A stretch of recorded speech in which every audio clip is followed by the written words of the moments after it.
ये चुनाव सिर्फ हार जीत का नहीं है, ये सवाल है हर घर के हक का। टूटी सड़कें, गंदा पानी, बजबजाती नालियां, सुविधाओं के बदले बेतहाशा टैक्स में वृद्धि, पर सुविधाएं नहीं, बेरोजगारी। अब सिर्फ वादे नहीं, जवाब चाहिए। नगर पंचायत को चाहिए ऐसा नेतृत्व का जो दिखे नहीं, काम बोले।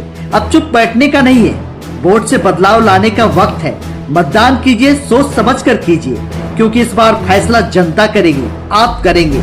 आइए करेंगे नगर की बात आपके साथ। जय हिंद। कल देर शाम बुंडू पहुंचे भाजपा प्रदेश अध्यक्ष आदित्य साहू। कार्यकर्ताओं में फूंकी जान। नमस्कार, जोहार, गुड मॉर्निंग झारखंड। मैं पंकज आर्य और आप देख रहे हैं आर्य न्यूज झारखंड।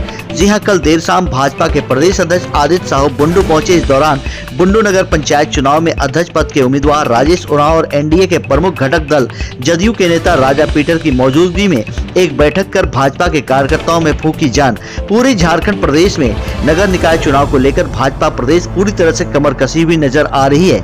इसी कड़ी में प्रदेश अध्यक्ष आदित्य साहू की भाजपा के कार्यकर्ताओं के साथ एक बैठक बेहद महत्वपूर्ण मानी जा रही है। मौके पर उन्होंने बुंडू नगर पंचायत क्षेत्र में जीत का गुरुमंत्र देते हुए कार्यकर्ताओं को आवश्यक दिशा निर्देश दिए।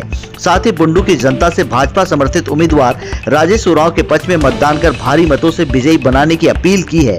आइए सुनते हैं मौके पर पत्रकारों से बातचीत करते हुए भाजपा प्रदेश अध्यक्ष आदित्य साहू क्या कहते हैं। झारखंड से पंकज आर्य की पूरी रिपोर्ट, आर्य न्यूज झारखंड, खबर आप तक। भाजपा की पूरी टीम में कितनी ताकत मिल रहा है, कितना ये? देखिए, आज के दिन में बुंडू समेत पूरे प्रदेश में 48 जगहों में चुनाव हो रहा है और मुझे लगता है कि 48 जगह में अगर भारतीय जनता पार्टी के कार्यकर्ता सड़क में उतर करके संघर्ष नहीं करते, आंदोलन नहीं करते, तो इस सरकार चुनाव नहीं कराती। आज ये चुनाव जो हो रहा है हमारे भारतीय जनता पार्टी के लाखों कार्यकर्ताओं का आंदोलन का परिणाम है। आज पूरे प्रदेश में चुनाव हुआ है। 2023 में इसका टेन्योर था चुनाव कराने का, लेकिन इस सरकार अप्रत्यक्ष रूप से नगर निकाय क्षेत्र में शासन करने की दृष्टि से और मनचाहे पदाधिकारियों का पोस्टिंग करके वो दोनों हाथ से जनता की कार्यवाही कमाई को लूटने का काम करती थी। लेकिन भारतीय जनता पार्टी ने इस राज्य का निर्माण किया है, इसलिए सबसे अधिक दर्द और पीड़ा होती है तो भारतीय जनता पार्टी के कार्यकर्ताओं को होती है। जिस प्रकार से विगत 6 वर्षों से इस राज्य में चलने वाली कांग्रेस के समर्थन से जेएमएम की सरकार तो झारखंड को बर्बाद करने का काम किया, तबाह करने का काम किया है और विकास से कोसों दूर भेजने का काम किया है। लॉ एंड ऑर्डर ध्वस्त है, भ्रष्टाचार चरम सीमा पर पहुंचा हुआ है, पदाधिकारी बेखौफ जनता की गाढ़ी कमाई को लूटने का काम कर रहे हैं। आज पूरे प्रदेश के लोग इस तबाही से कराह रहे हैं। बेटी बहन सुरक्षित नहीं है, रोज गोली बारूद हो रही है, हत्या हो रही है, धमकी दी जा रही है, आतंक का माहौल पूरे झारखंड बना के रखा है। इस सरकार को कोई मतलब नहीं इस राज्य में रहने वाले लोगों के सुख दुख से। आपने देखा कि कल ही चक्रधरपुर में हमारे विजय गगराई जी वहां पर चुनाव लड़ रहे हैं। अपराधियों ने उनको सोशल मीडिया के माध्यम से धमकी दिया कि तुम तो चुनाव लड़ो, जीत जाओ, लेकिन सर्टिफिकेट लेने से पहले तुम्हारा मर्डर कर देंगे, हत्या कर देंगे। ये डायरेक्ट बोला, रिकॉर्ड का चीज है। हम दूसरी तरफ एक हमारी महिला कार्यकर्ता वहीं पर चक्रधरपुर में है, उसके दरवाजे पे रेड इंक से लिख करके पन्ने में साट दिया कि अगर यदि तुम चूड़ी पहनना चाहती हो तो चूड़ी को छोड़ दो, तो चूड़ी छाप पर प्रचार मत करो, और तुम चूड़ी नहीं पहनना चाहती हो, हाथों में चूड़ी नहीं देखना चाहती हो, तो चूड़ी छाप का प्रचार करो। मतलब उसको भी हत्या की लोगों ने धमकी दी। अपराधी खुलेआम इस चुनाव को प्रभावित करने का काम कर रहे हैं। ये सरकार डरी सहमी हुई थी। ये सरकार शुरू से इस चुनाव के प्रति षड्यंत्र का सोच है।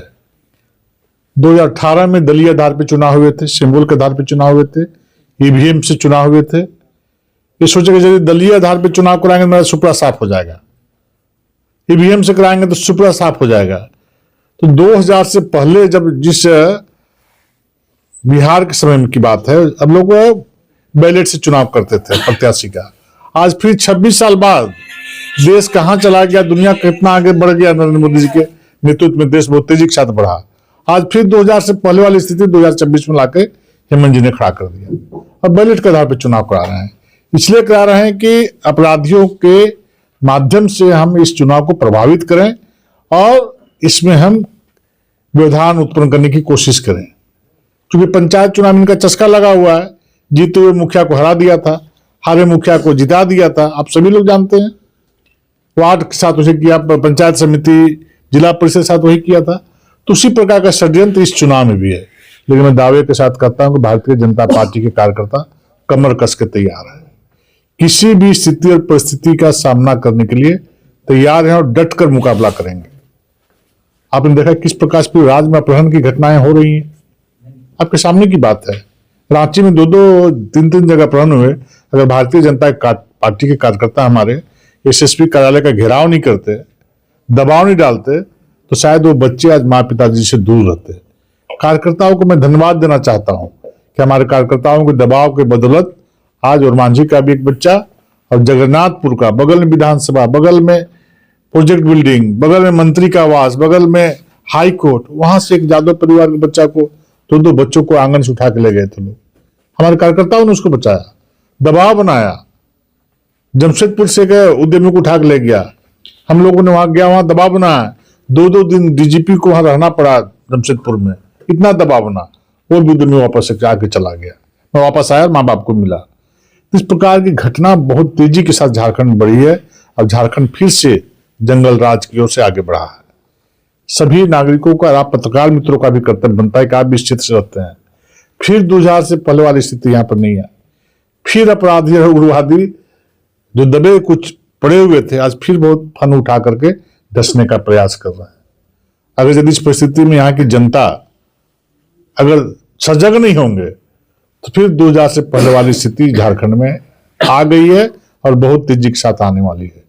इसलिए सभी आम आदमी से, आम जरूर से मैं आग्रह करना चाहता हूं कि भारतीय जनता पार्टी के समर्थित प्रत्याशी हमारे इस क्षेत्र से राज हैं, तो जिस क्षेत्र से भी हैं, उनको लोग मदद करें, आशीर्वाद दें और जिताएं।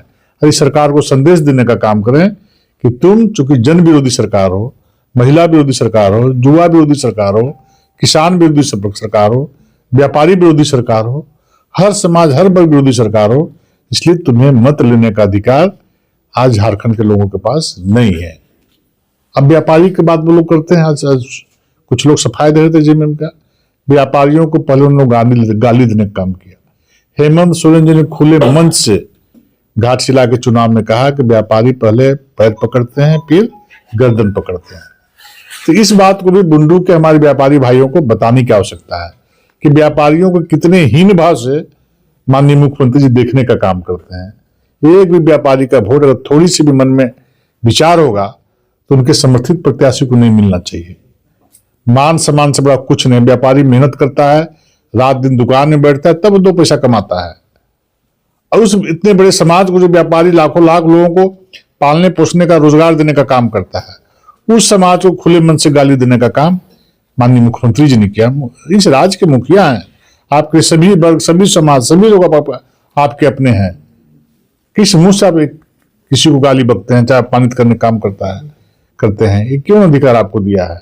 इसलिए आज सारा समाज, सारा वर्ग, पूरे झारखंड के एक लोग इस राह से तबाह है। आज सभी लोग आक्रोश में, मुझे लगता है कि 48 के 48 सीट भारतीय जनता पार्टी की समर्थित प्रत्याशी को झारखंड के लोग जरूर आशीर्वाद देंगे। और 27 तारीख को जब रिजल्ट आएगा तब देखेंगे कि भगवा ही भगवा नजर इस झारखंड में आएगा।